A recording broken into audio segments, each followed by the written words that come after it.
Welcome to this tutorial on creating registry keys using PowerShell. In this video, you'll learn how to use the new item Cmdlet to create new registry keys and values. The registry is a critical component of Windows that stores configuration settings, and PowerShell gives you powerful tools to manage it programmatically. Let's dive in and master the art of creating registry structures. The new item Cmdlet is your primary tool for creating new registry keys in PowerShell. Its main purpose is to create new registry keys at locations you specify. The basic syntax is straightforward. You use new item followed by the path parameter and the registry path where you want to create the key. For example, new item dash path followed by the quoted path hkcu:\software\myapp. This Cmdlet forms the foundation for building any registry structure you need. Let's look at a practical example of creating a single registry key.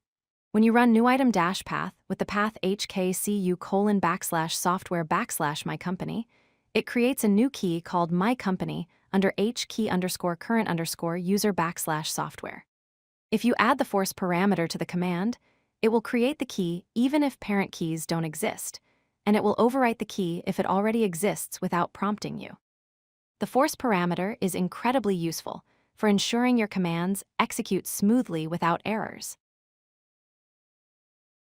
One of the most powerful features of new item is the ability to create multiple nested keys in a single command.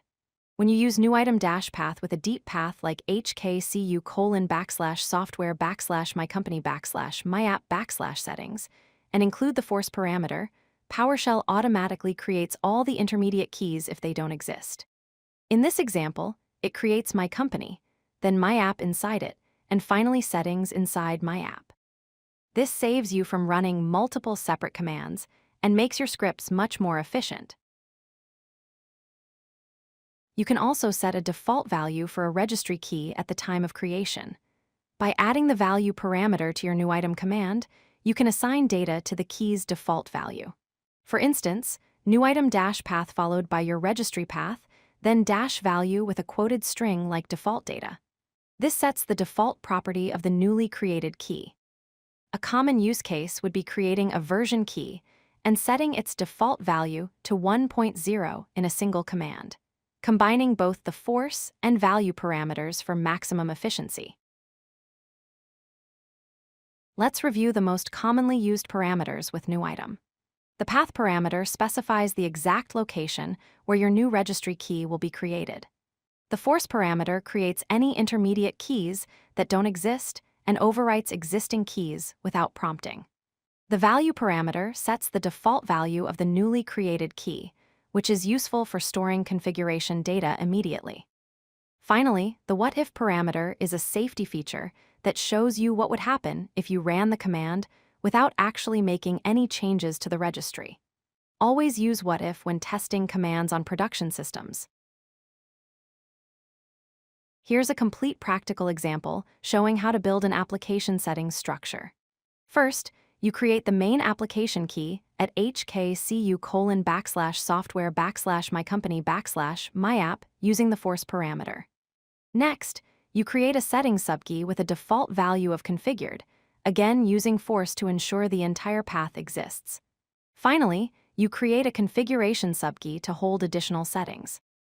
Notice how each command uses the force parameter to guarantee success regardless of whether parent keys exist. This pattern is common in deployment scripts where you need to ensure registry structures are created reliably every time. Let's recap what you've learned. New item creates registry keys at the paths you specify. Use the force parameter to create nested key structures automatically without errors. You can set default values during key creation using the value parameter, which saves time and code. Combining these parameters allows you to efficiently build complex registry structures in just a few lines of code. And most importantly, always test your commands with the what-if parameter before modifying production systems to prevent accidental changes. With these techniques, you're now equipped to manage Windows registry keys confidently using PowerShell. If you like this video, hit that like button and don't forget to subscribe. Visit codelucky.com for more such useful content.